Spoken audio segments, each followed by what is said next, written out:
Across the world, there are places where design and imagination have created skylines like no other.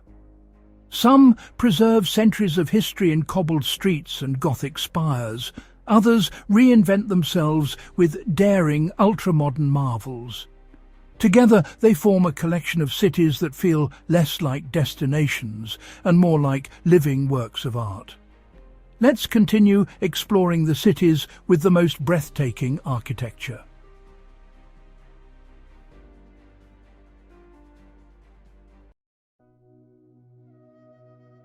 Our first stop is a city of dramatic contrasts, a place built on rock and ambition. Welcome to Edinburgh. It is a city split in two, a story of two distinct towns that sit side by side. On one side, the Old Town, a dense medieval labyrinth, narrow streets, towering tenements, hidden courtyards, a place of shadows and secrets. Then, across a green valley, the New Town, an 18th century masterpiece of planning, a vision of Georgian elegance and order.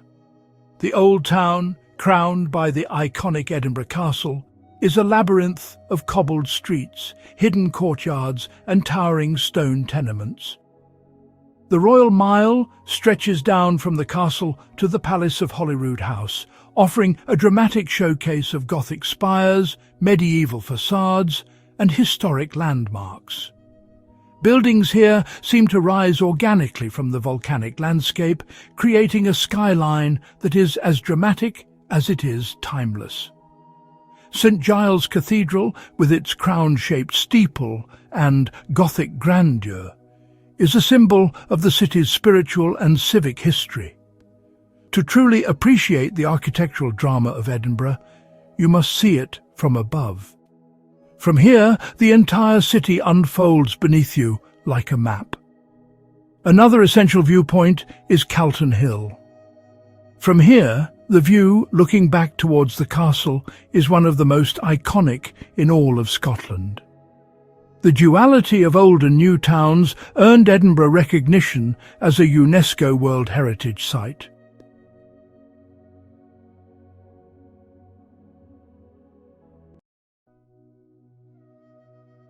From the rugged stone of Scotland, we travel to a city bathed in tropical sun. Welcome to Havana, Cuba. This is a place that feels lifted from another era, a city where time seems to have slowed or stopped altogether around 1959. Yet this grandeur is faded, peeling, crumbling, weathered by sun, sea salt and hardship. This is Havana's paradox, decaying and breathtakingly beautiful. To truly understand the city, you must get lost in the labyrinthine streets of Old Havana. Plaza de la Catedral, dominated by the city's magnificent Baroque cathedral, its asymmetrical towers giving it a quirky, organic charm. What makes Old Havana so visually stunning is its incredible colour palette. The tropical sun has faded these colours over time, giving them a soft, chalky quality. Intricate wrought-iron balconies, massive carved wooden doors open into hidden courtyards, beautiful stained glass windows known as vitrales. Stretching for 8 kilometres or 5 miles along the city's coastline is one of the most iconic architectural features, the Malecón. It feels like Havana's grand sofa, its open-air living room. Beyond Old Havana, the city boasts grand neoclassical landmarks that reflect Cuba's 19th and early 20th century prosperity. The Capitolio Nacional, inspired by the US Capitol yet grander in scale, dominates the skyline with its gleaming dome. The Gran Teatro de la Habana, with its lavish facades and intricate sculptures, is a striking example of neo-Baroque and eclectic design, symbolizing Havana's rich cultural life. Even in their weathered, time-worn state, Havana's facades possess a romantic beauty that captivates travelers and artists alike.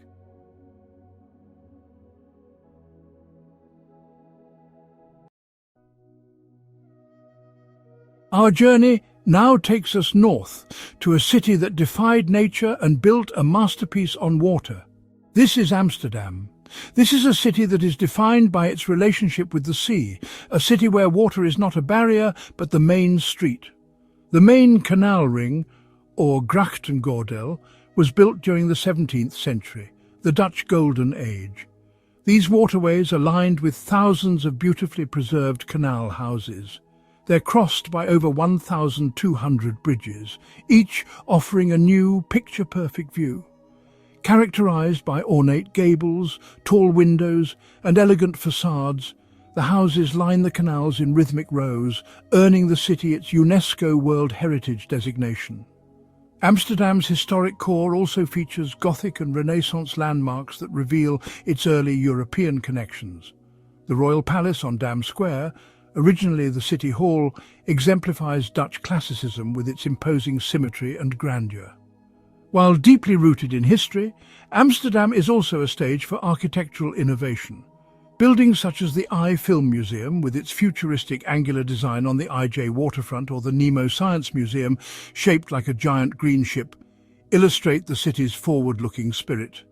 More recently, the city has transformed former industrial areas, like the Eastern Docklands, into vibrant new neighbourhoods filled with bold, contemporary and often water-based housing projects.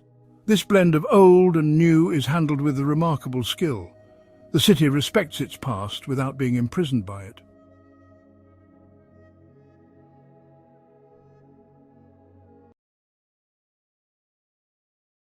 We leave the orderly canals of Amsterdam for a city that, honestly, wears its turbulent history etched into its very fabric: Berlin.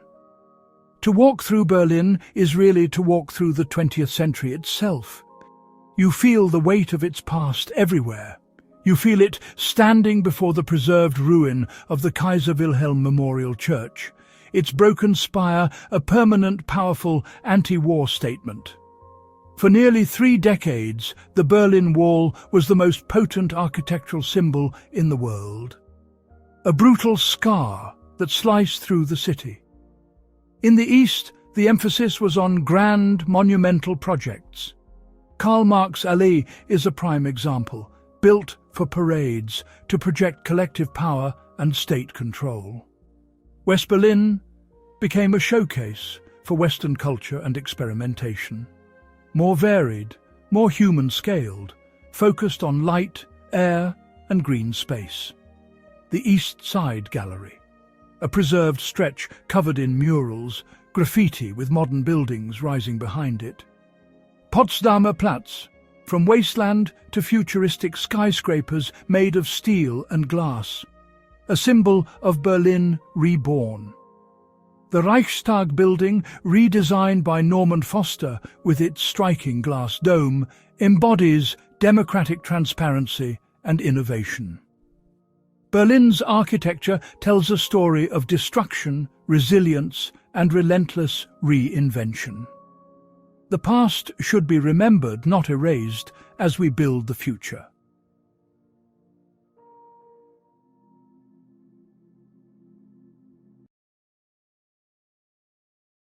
Our journey now catapults us into the future, to a city that embodies ambition on a scale that is hard to comprehend: Shanghai.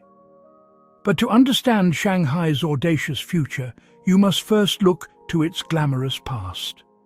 And there is no better place to do that than along the Bund. Walking along the Bund is an architectural time warp. It is a mile-long museum of architectural history, each building trying to outdo its neighbour in grandeur and sophistication. The Peace Hotel, with its distinctive green pyramidal roof, is a stunning example of Art Deco design, a style that found a particularly glamorous home in Shanghai. But the real drama of the Bund is not just what you see on its western bank. It is what you see when you turn around and look across the water. It is the jaw-dropping contrast that truly defines modern Shanghai. Across the Huangpu River, from the stately elegance of the Bund, lies Pudong. 30 years ago, this was mostly farmland and warehouses. Today, it is home to one of the most futuristic and recognizable skylines on the planet. At 632 meters or 2,023 feet, Shanghai Tower is one of the tallest buildings in the world. The entire building twists as it rises, a graceful serpentine spiral designed to reduce the powerful wind loads at its immense height. Jinmao Tower, a neo-futuristic high-rise that blends modern engineering with traditional pagoda-inspired design. Shanghai World Financial Center, nicknamed the Bottle Opener for its unique design, it is one of the city's most recognizable landmarks. At the foot of these giants is another iconic structure, the Oriental Pearl Tower. It looks like something from a science fiction film. It's a city of incredible contrasts and fascinating layers. Art Deco glamour, futuristic ambition, and traditional community life. Shanghai's skyline is not just a vision of tomorrow. It is a complex and captivating story.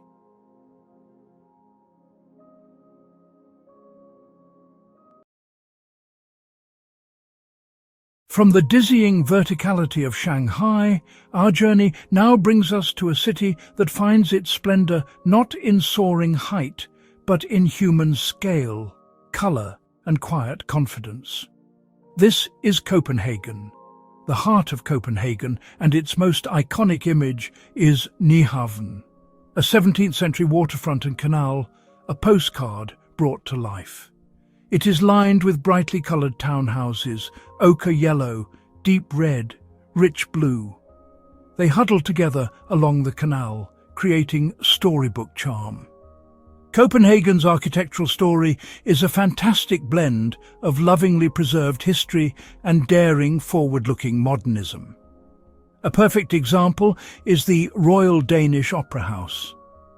Another jewel of the modern waterfront is the Royal Danish Library, affectionately known as the Black Diamond, its gleaming facade reflecting the changing sky and the canal. The Rosenborg Castle, with its Renaissance spires and ornate brickwork, embodies Denmark's regal heritage. Amalienborg Palace, home to the Danish royal family, is a neoclassical masterpiece arranged around an octagonal square. Copenhagen is also a global pioneer in sustainable architecture. What makes the city architecture truly remarkable is how it serves its people. The mix of old and new is not just aesthetic, it is functional, accessible, and designed with quality of life in mind.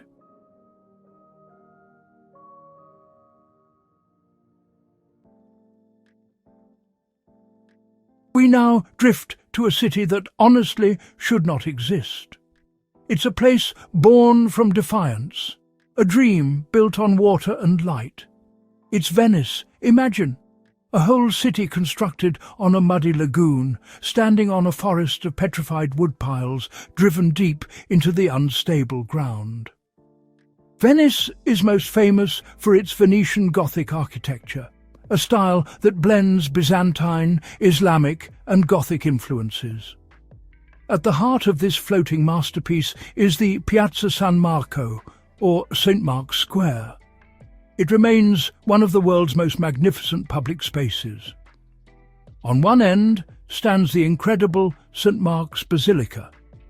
It looks more like a building from Constantinople than from Italy, a clear statement of Venice's historic ties to the East. But it is the Doge's palace that truly captures the spirit of Venetian power and beauty, a building that is both powerful and exquisitely beautiful. Similarly, the Golden House, with its intricate stonework, exemplifies the opulence of this distinct architectural style. Venice's architecture extends to its iconic bridges, which connect the city's 118 islands. The Rialto Bridge, with its elegant arch and bustling shops, is one of the most photographed landmarks in the city. Designated as a UNESCO World Heritage Site, Venice is not just a museum of architecture. It is a living city where centuries-old traditions meet modern life.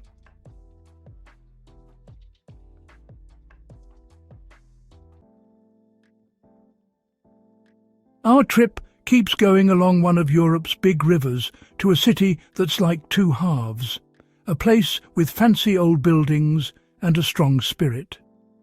Welcome to Budapest, the pearl of the Danube.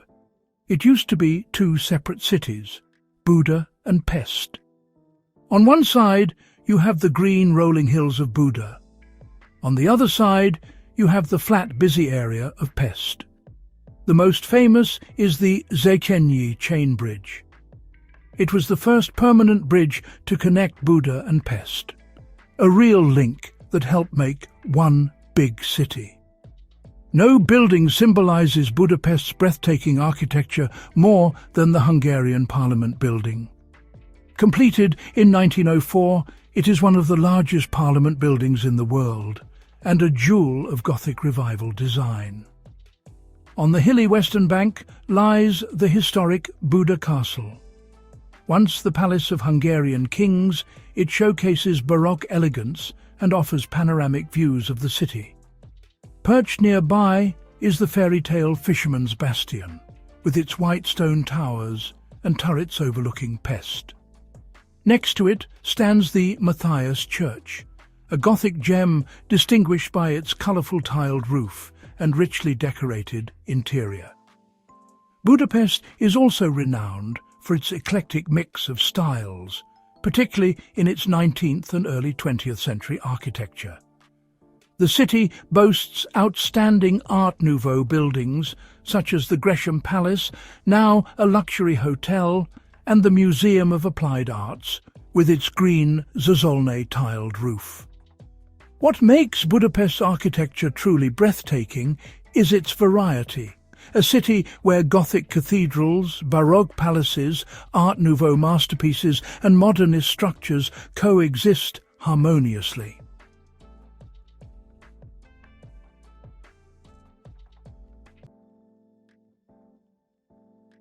From the imperial grandeur of Budapest, our story now takes us to a city forged in fire and ambition, a place that taught the world to build upwards, Chicago.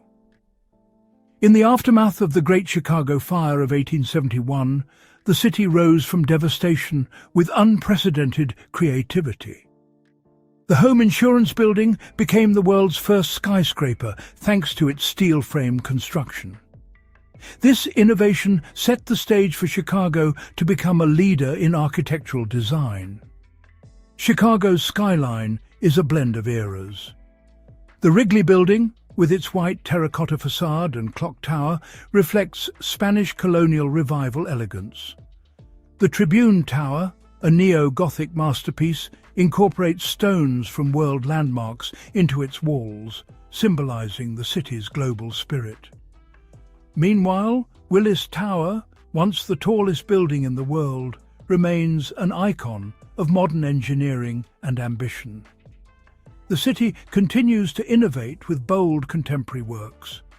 The Aqua Tower is instantly recognizable, with its undulating balconies that mimic rippling water. J. Pritzker Pavilion combines cutting-edge engineering with sculptural artistry, becoming both a landmark and a cultural venue. What makes Chicago's architecture remarkable is not just its buildings, but its influence. It has trained generations of architects, hosted the legendary 1893 World's Columbian Exposition, and continually pushed boundaries of design and urban planning.